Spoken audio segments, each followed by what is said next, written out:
I first began being really interested in space and time and the universe when I lived in Iceland for nearly a year. And I think it was something to do with being in a country where there's so much wilderness, there's so much sky, there's 24-hour daylight in the summer. You can see the midnight sun drop and rise. You have these melting glaciers and polar landscapes and all the seasons in one day. And that's the first time I really opened my eyes to the sky and to the night and to the deep space. So from then on, I've made so many different artworks. I often work with these ideas of dying stars and moonlight and the color of space and even materials like cosmic dust.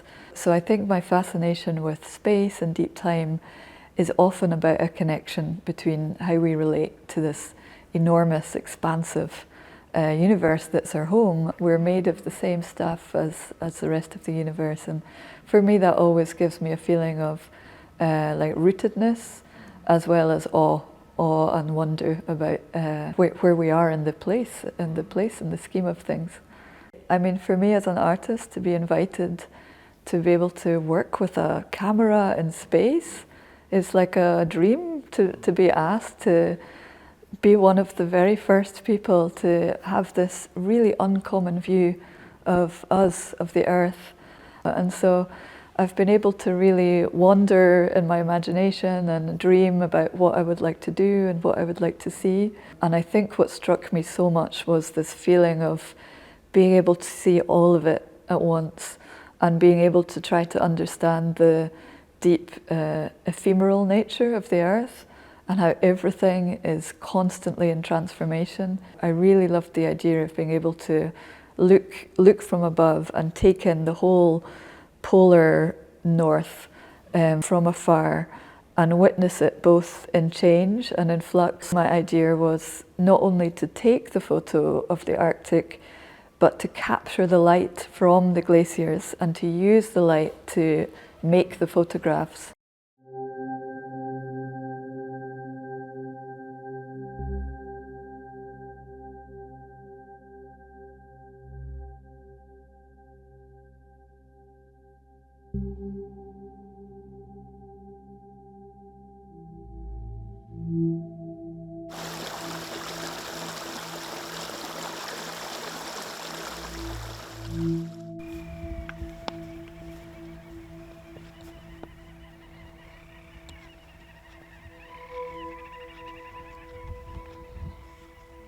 I'm going to go to the Arctic with a solar battery, and in the Arctic I'm going to collect the light that's shining and that's bouncing from the glaciers, and then I'm going to use this energy that I store to develop the photographs of the Arctic. So almost it's as if the photos are made of the Arctic light. So when you look at the photos, they're showing this moment in time, but they're also infused with the actual light that we see right now from the Arctic.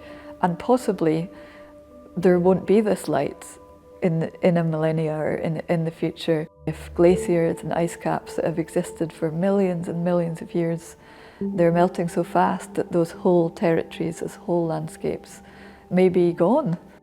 I've been imaging the North Pole and Svalbard and the Canadian Arctic and all around the polar north to take photos of this very fragile looking icy landscape with the clouds floating and the sea underneath. So I wanted to bring those two things together, the images of the poles, the images of the ice, and then making it with this special light that's almost like inhuman light, or it's like it's the sun reflected, of course, but it's the sun reflected on ice.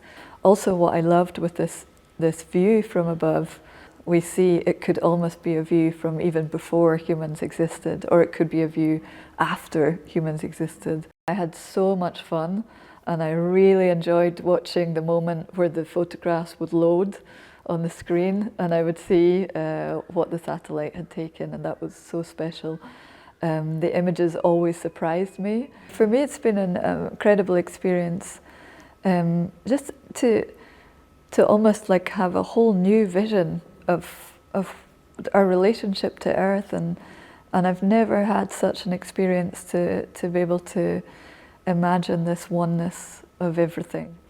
It's like I've worked with deep space and the Earth, but this is the first time that they've come together like that, where I've been able to both be in space and working with the Earth and the ice and the polar regions at the same time. So it's been the first time that I can bridge the two together.